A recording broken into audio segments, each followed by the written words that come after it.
I'm breaking down yet another team's finish. Today, I'll be breaking down the Arizona Diamondbacks on today's action-packed episode of Locked On Fantasy Baseball.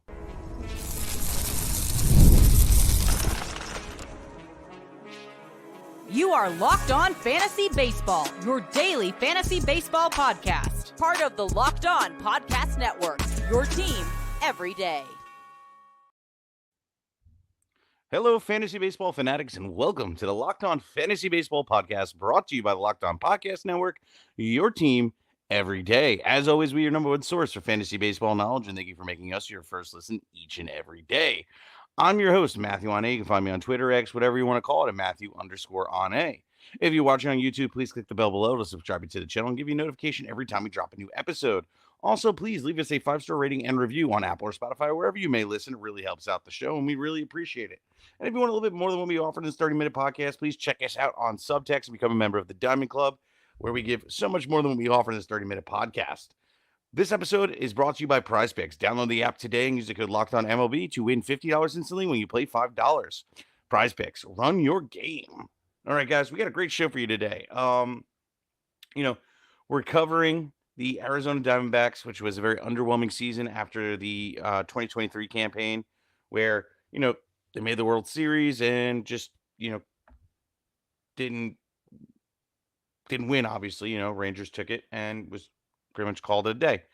This year, they come in, they don't have a bad season, 89 and 73, but a lot of things went wrong. Corbin Carroll didn't repeat. His great rookie campaign. Sewald fell apart. Gallen wasn't as elite as he was the year before. The team just wasn't the same. For whatever reason, it just happened to pan out that way. It is what it is, right? So ultimately, the team as a whole was not good. There were some bright spots, like Ketel Marte, which we'll get into. And then there were some sad spots and things like that. We're going to cover all of that. And I'm going to start off with Corbin Carroll, the biggest story of the season, right? Corbin Carroll, honestly, took a poop in his big boy pants after, the 2023 campaign. It's kind of wild. He had the worst first half I think I've ever seen a baseball player have, and that's also including Julio Rodriguez. He had literally 353 at-bats. He had 60 runs, which that's pretty nice, right? But 16 doubles, 6 triples, 5 bombs, 32 ribs, 18 stolen bases, and batted a measly .213. Now, it's not like he was striking out a ton during that time. 42 walks, 71 strikeouts. He had an OBP of 301, a slug of 334, and an OPS of 635. So it wasn't like you look at certain stats and you're like, okay, it wasn't really bad, but the power was completely zapped. Everybody was talking about the shoulder and how that was possibly affecting him, things like that. But then you go and you look and you see the second half, and it's like a tale of two stories, I guess. 280 at-bats.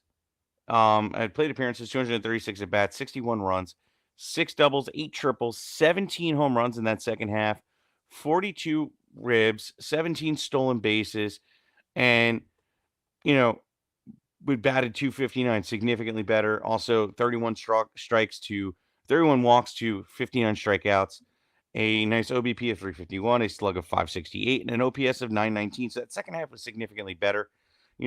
Thing is, though, it really just came in a bunch, right? So July was fantastic, minus the batting average. He had 22 runs. He had 3 doubles, 2 triples, 6 bombs, 16 ribs, 6 stolen bases, but was batting about .221.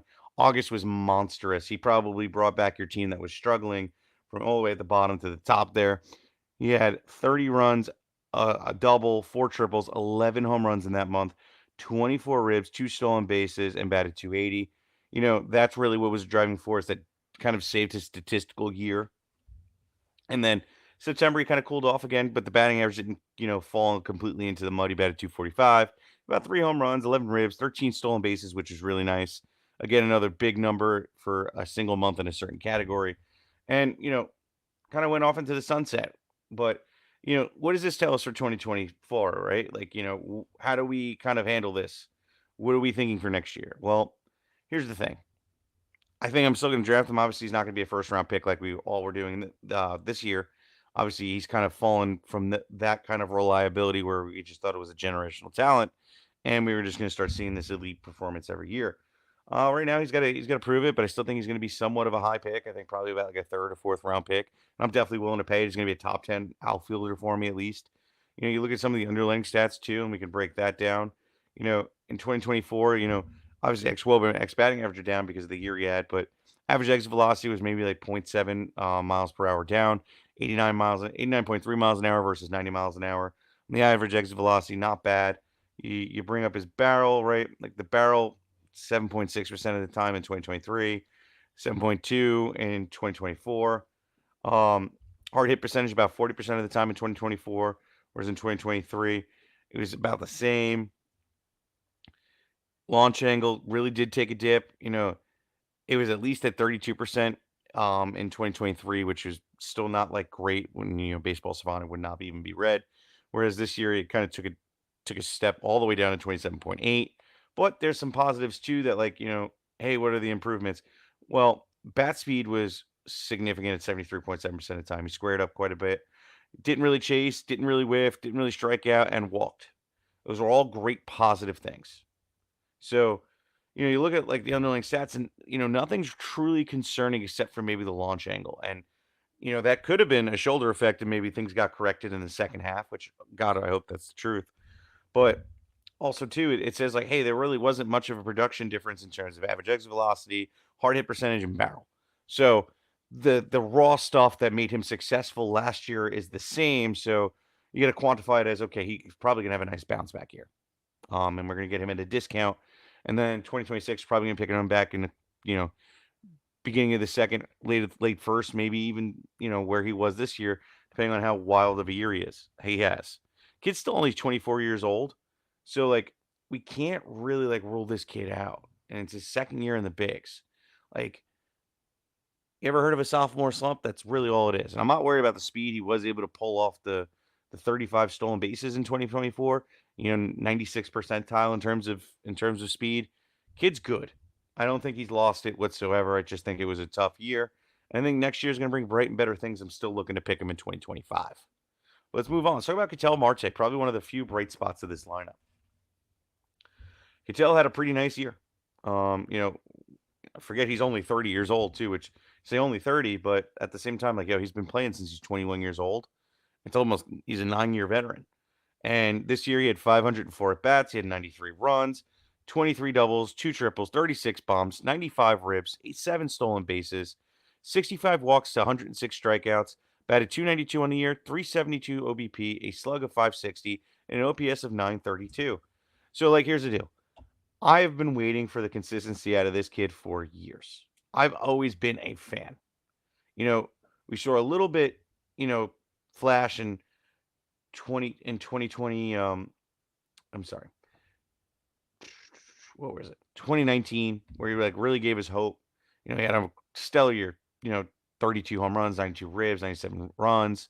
He also had 10 stolen bases. He batted 329 that year, and I was like, this kid's gonna be good. 2020 comes. Obviously, everybody kind of had a down year plus a shortened season, but really fell apart. But then 2021, it was really ugly. Also, he was hurt. That's the other thing too. The dude sometimes just can't stay healthy. You know, didn't make the best out of the time he had in the bigs, even though, you look at it like, oh, what are you saying, Matt? But like, honestly, it came in a little bit of bunches and then he fell apart, of course, and got hurt. Now, 22 was a real down year. He only had about 12 home runs and we batted about 240 with 492 at bats. And it's like, dude, it's such a mixed bag of tricks. He's going to get hurt. He's going to have a down season, or is he going to have a great season like he did in 2023, which, where he had 25 home runs, batted 276 and was pretty good. But then he follows it up this year and has this nice season. I love it. I'm happy. I think we can now trust him. Now he's done it 2 years in a row in the latter year of his career. Probably found some better work ethic things and to help him stay healthy. So for 2025, how am I handling this, right? I'm going to look at it like this. I'm going to draft him probably as a top 5 second baseman. I think he's earned the right to be that, even though he's 31. It's not like his career's over or anything like that. I think, if anything, we're finally starting to get some consistency. I think he's earned that spot. I think he's going to be there. Where he's going to finally land in my rankings, that's going to be the key part, but I don't think he's going to be cheap. I have a feeling we're going to be picking him in the 5th, 6th round, and it's going to be a fair price, depending on who's going around him. And, we'll find out more, but I'm excited to have him on my team, whereas, I used to feel kind of like upset that, okay, like he's the guy I got to walk away with at my second base position. Now I kind of feel good. Good. There's 2 years in a row back to back that kind of solidify, hey, like you could do this. So, Ketel Marte, my hopes and prayers have finally been answered. Cut out next, we got Gabriel Moreno. You know, is Jordan Lawlar going to be on the team next year, and is he going to be effective? And is the 2023 season, you know, going to be his reality, or is he going to be able to live up to the hype? That and more coming up next.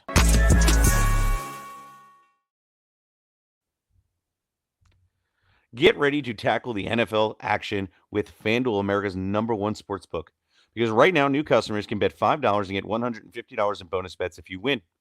The FanDuel Sportsbook app gives you everything you need to place your live bet on NFL and all in one place. So when you get a hunch in the middle of a game, you can check out the latest stats, view live play-by-play, and so much more from the same page you place your bets. Just visit FanDuel.com and join today. You'll get started with $150 in bonus bets if you win your first $5 bet. That's FanDuel.com. Never waste a hunch. Make every moment count with FanDuel, an official sportsbook partner of the NFL.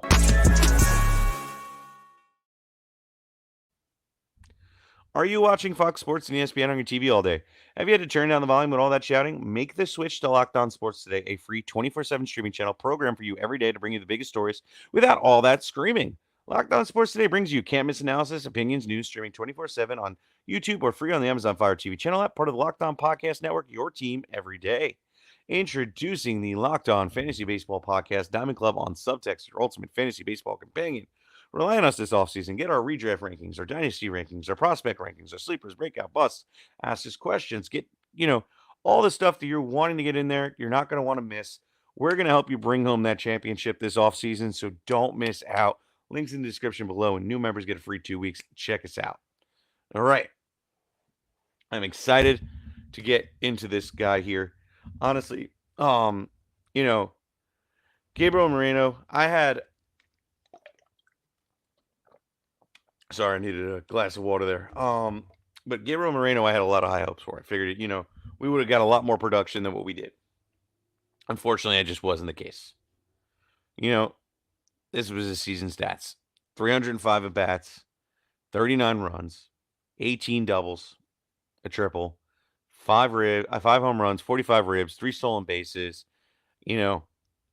45 walks and 52 strikeouts, batted 266, a 353 OBP, a slug of 380, and an OPS of 734. Not bad, but and you know what? Like, when it comes to Gabriel Moreno, he missed 5 weeks because of the injury of, what was it? An abductor strain, which I get. It kind of can hamper his production and things like that. But, that's kind of been his story. He's just been hurt. Also, too, to miss that much time and then to, squander what I think he can do a lot more. Yes, the batting average kind of showed up in the walks and strikeouts. For points leagues, he was a little bit more valuable because of the doubles numbers. But for Roto and head-to-head category leagues, it just didn't get the job done. But luckily, the one good thing about him was we didn't have to pay a high price. So when it comes to Moreno, you're yeah, whatever. Okay, I didn't pay. I'll just find somebody else on the waiver wire. That's the benefit. So you can't really call him a bust, but ultimately he's not living up to the expectation. And I'm gonna rethink my rankings of him next year. I had him pretty high. I think I had him as a top 10, catcher. I figured he'd take that step forward. Obviously, that didn't pan out, but the kid did show it in the minors and things like that. Yes, he's only 24, maybe 25, so there's still time. I can't just rule him out. But you look at what he's done in the past. Look at his 2019 season, where he had 12 home runs through 370 at bats. You look at even his 2021 campaign in the minors, 8 home runs and 139 at bats. I thought there was some serious power that was kind of creeping in there, and it just never really showed out. He always paced to be somebody that would have it. The batting average has always been in the 300s, except for 1-2 years in the minors. That was 2017 and 2019. And 2019, he batted 280.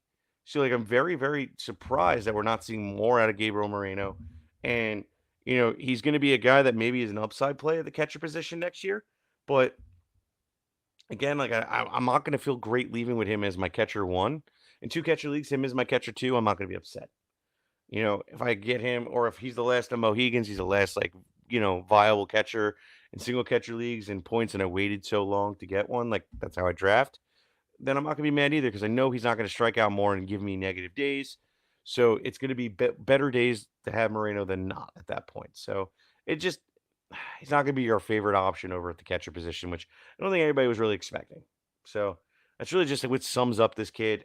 It's just a story of injury and underwhelming performances. Let's move on. Let's talk about Jordan Lawlar or Lawler, however you say his name. Um, uh, you know, Rookie, well, prospect still. He only really caught like a real, cup of coffee, and it was a real cup of coffee. Let's put it that way. Like in 2023, he got a little bit of the postseason action. Really didn't live up to the hype. And when he got the call too, like in 2023 in the regular season, he played about 14 games. He did nothing with it. 31 at bats, 2 runs, four total hits, and didn't record anything but a stolen base. Got caught stealing as well. 2 walks to 11 strikeouts, batted a 129.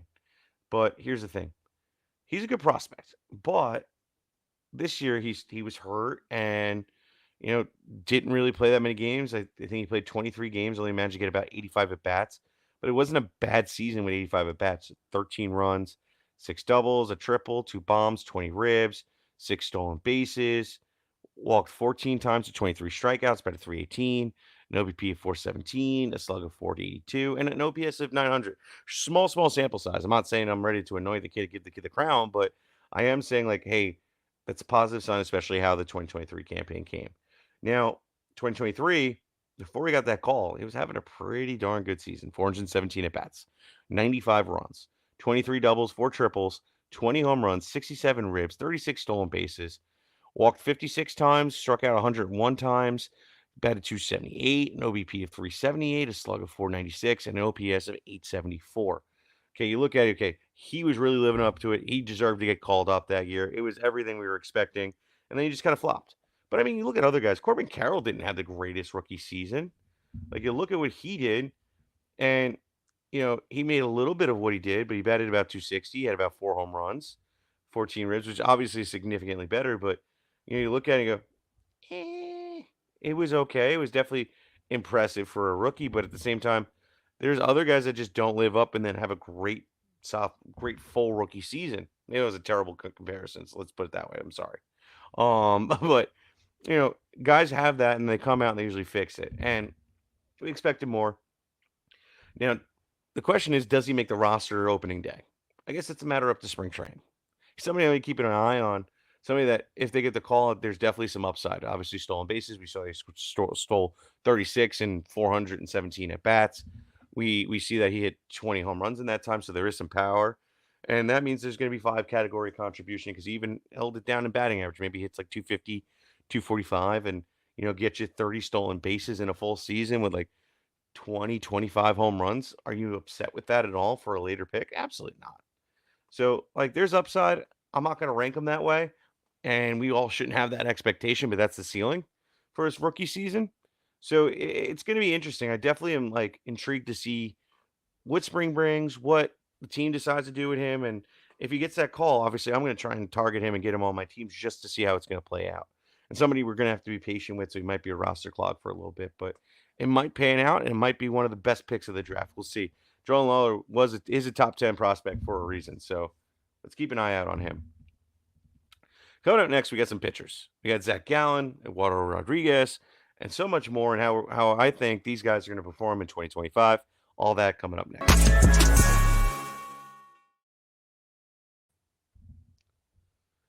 Prize Picks is the best way to get in on the action in sports in over 30 states, including California, Florida, Georgia, and Texas. Prize Picks is the best real money daily fantasy platform with injury insurance policy, so your lineups stay in play even if one of your players gets injured. If your player leaves in the first half, doesn't return, Prize Picks keeps your lineup alive. Prize Picks is the best play to get real money sports action. Join over 10 million users and sign up today. Prize Picks puts their members first, so all withdrawals are fast, safe, and secure. When my picks hit, I can get my money as quick as 15 minutes. Sign up today and get $50 instantly when you play $5. You don't even need to win to receive the $50 bonus. It's guaranteed. Make your picks less than 60 seconds and turn your sports opinions into real money all season long on Prize Picks. Prize Picks is the best way to get in on the action with real money this football season. Which players going off, which players aren't? Make your picks in less than 60 seconds and turn sports opinions into real money season long, all with Prize Picks.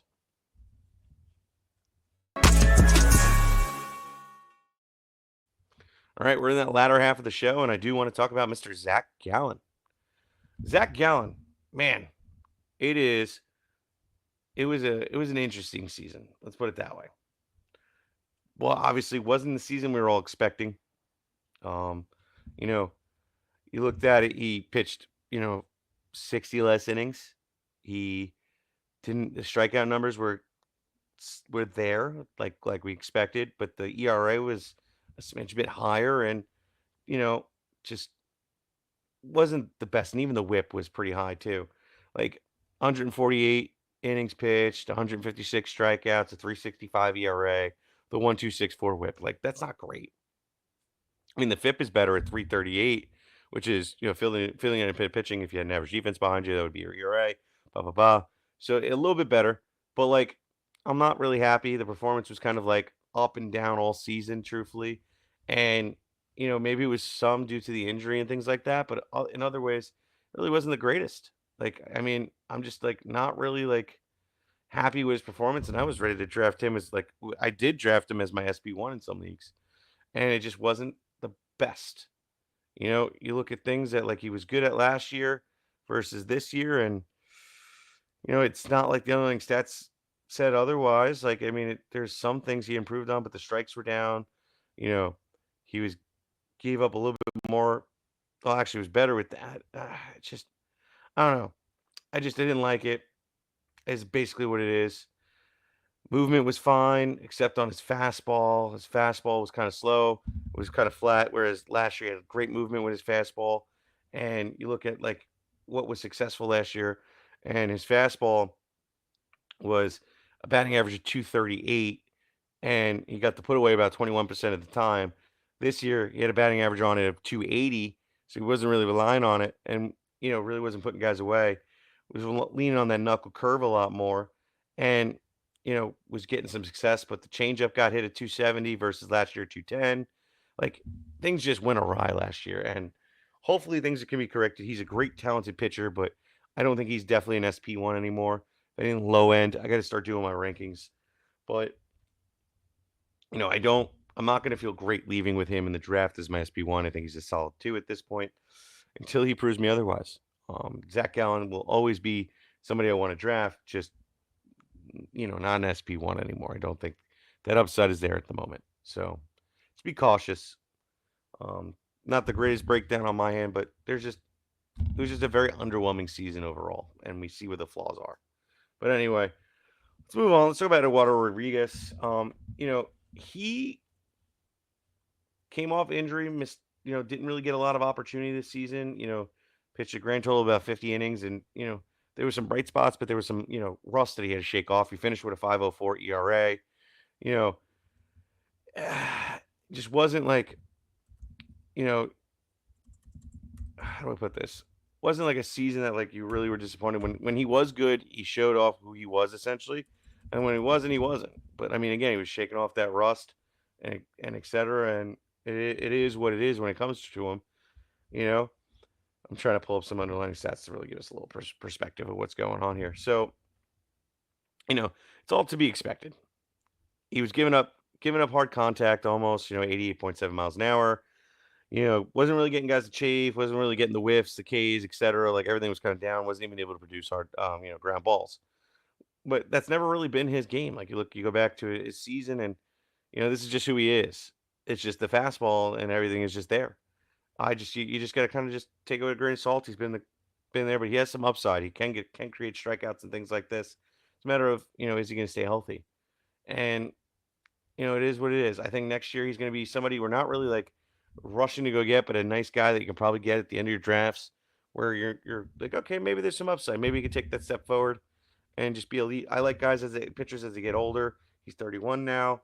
He's entering that prime, like mental age. Maybe we'll see something next year, but I'm not really counting on him in 2025. not really caring, honestly. Kind of irrelevant, but was a nice pickup this year for some starts. It is what it is. But this next guy, Brandon Pfaadt, man, I am I am truly happy with him, even though he did kind of like fall apart at some point and kind of just tanked his stats, for the second half. But we'll see. I'm gonna pull it up right now. Um, I like Pfaadt though. Definitely showed off that the talent that we saw as a prospect was definitely there, and you know I think that next year is going to be brighter. Let's put it that way. So you look at it. ERA was like a 4.34 in the. Oh no, sorry, I'm reading the wrong thing here. ERA in the first half was a 3.97. He had 113 innings in that time, so the predominant part of his season. Walked away at 104 strikeouts, had a whip of 115. All those things were pretty good. The second half kind of like fell apart a little bit. 168 innings. I mean, no, not 168 innings. That'd be a lot. 68 innings, 81 strikeouts. So the strikeouts took a step up, but then had a 5.93 ERA with a 1.376, whip. That isn't great, but there was times where he was really reliable, somebody you were counting on your lineup, and to start each week. Like May was good. He had 3.66 ERA through 32 innings pitched. He was managed to get 25 strikeouts in that time. He was looking real good. Again, July he had a monster month with a 2.31 ERA through 23 innings, and then it was just a tale of like ups and downs. And then August and September he completely imploded. We can go into the advanced stats too, and take a look. There was nothing that was like screamed outside of like his fastball and breaking balls looking real flat. His off-speed pitches look good. You know, Second year, I'm not upset with it. You can't be. And I just want to look at one other thing here to compare.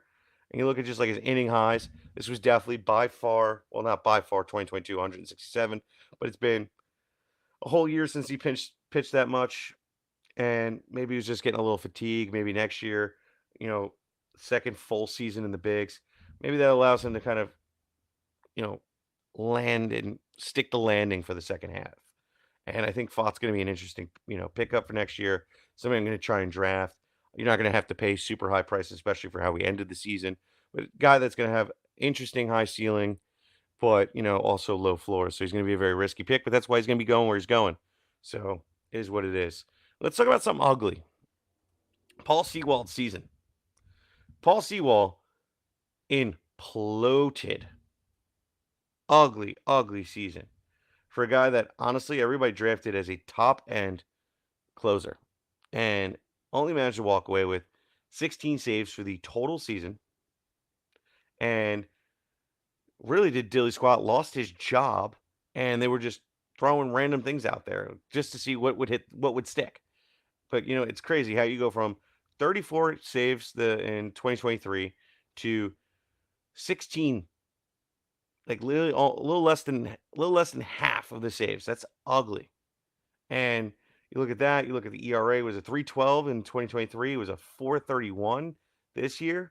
And then look at the strikeout numbers, K per 9, not really even relatively as close. He was 20 above last season, only about 8 above this season, not even 4 above. Like it's just like, dude, what happened? Why'd you fall off? I mean, I get it, you're 34, but like, man, that's ugly, man.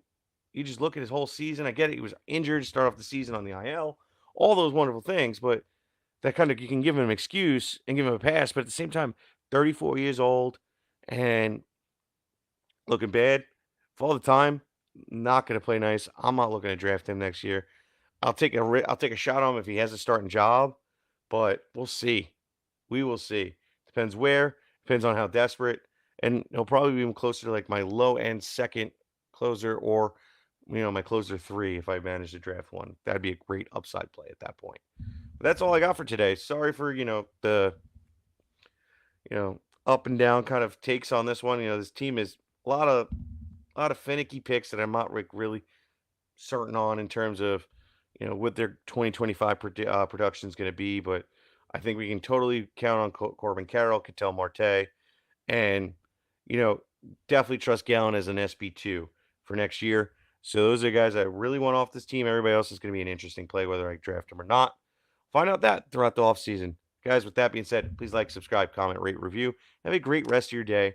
And check out my boy, Solely at Locked On MLB. Puts on a great show. Going to be covering that World Series coverage, all World Series long. Peace out, guys.